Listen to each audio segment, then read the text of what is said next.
Tamo bi svojima masaž što da Žaka Mićunović nije prebačio pare za projekat Marina Abramović, stavio ih sebi u džep ili prebačio neđe drugo. Marina Abramović hoće da pomogne da učini, da smo imali taj projekat Marina Abramović, to bi za studente bilo, ovi bi imamo takvo školovanje, je to strašno. Da studente čitao svi. Žaka Mićunović, ona je, znaš, našla pare da počne projekat i pitajte Žaku Mićunović, oni bi mislili zašto su nestale te pare. Mislim, stvarno ružno od njega, baš mi se smučio su. Daj mi matičnicu. A to je savremena istorija. Dok su u štampariji Obod prije 460 godina vrijedne i žuljave ruke s mukom utiskivale prva štampana slova, fabrika Obod na Cetinju snabdjevena je najmodernijim mašinama. 460 godina je za istoriju trenutak, a ona je u tom trenutku na ovom tlu napravila džinovski korak. Otkrila je skrivene snage u nekada stidljivim i usamljenim čobanicama.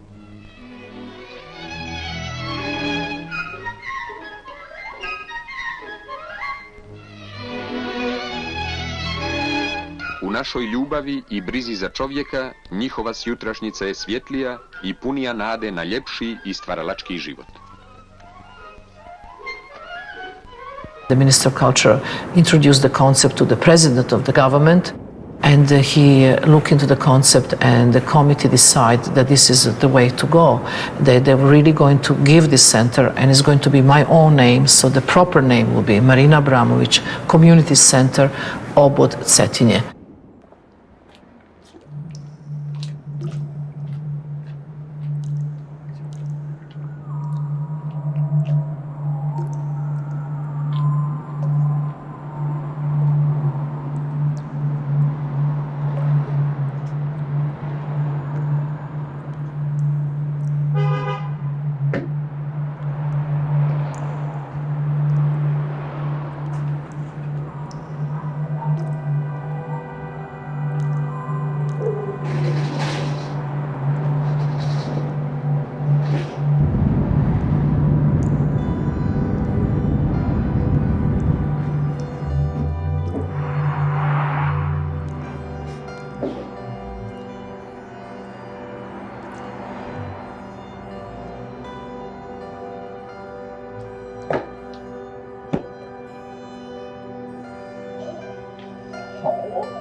si pametniji od nas ljudi.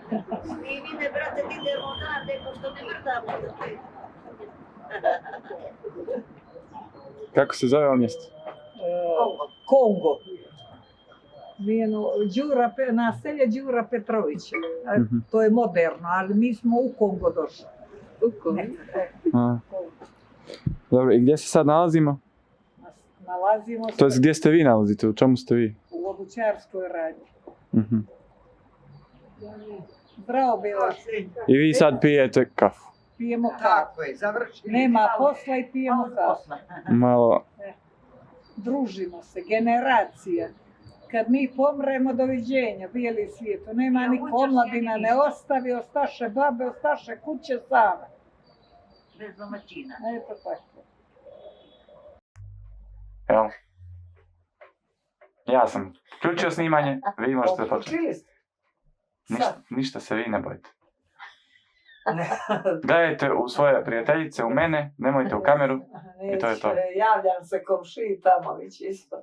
Lijepo je bilo nekad. Cetinje je bilo jako fino. Kad sam ja došla prije 60 godina, 70 u stvari. Srećni dani su bili. Bilo je puno Cetinje.